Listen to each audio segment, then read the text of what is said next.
இடம் மாற்றம், வீடு மாற்றம், மனை மாற்றம், உத்தியோக மாற்றம், தொழில் மாற்றம். அடுத்தது ஜென்மத்தில் இருக்கக்கூடிய குரு 2ஆம் இடத்துக்கு வராது. அதனால் வார்த்தையில் கொஞ்சம் கவனமாக இருக்கும். அந்த வார்த்தை விஷயத்தில் கொஞ்சம் கேர்ஃபுல்லாக பார்த்துக்கிட்டிங்கன்னா, அதே சமயம் குரு பார்வை இல்லைனாலும் 2இல் இருக்கக்கூடிய குரு தனம், வாக்கு, குடும்பத்தை கண்டிப்பாக கொடுப்பார். ஸோ அனுகூலம், தொழில் ஏற்றம் கிடைக்கும். இந்த வாட்டி தொழில் ரிஷபம் செட் பண்ணலன்னா, ரிஷபம் தான் ஏதோ தப்பு பண்ணுதுன்னு அர்த்தம். கிரகம் பண்ணாது. கிரகம் நல்லது தான் பண்ணும். மரண பயம் நீங்கும்.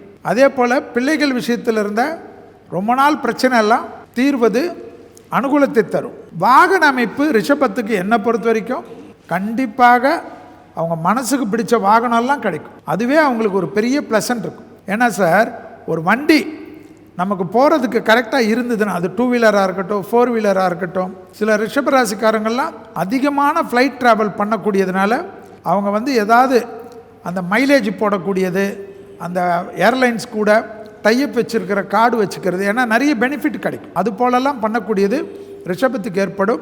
பெரிய தொழில் எஸ்டாப்ளிஷ் பண்ணுறது, அரசியலில் இருக்கிறவங்க, அரசு துறையில் இருக்கிறவங்க பயப்படவே கூடாது. உங்களுக்கு பெரிய செல்வாக்கு உயர்ந்துக்கினே தான் போகும், டவுன் ஆகாது.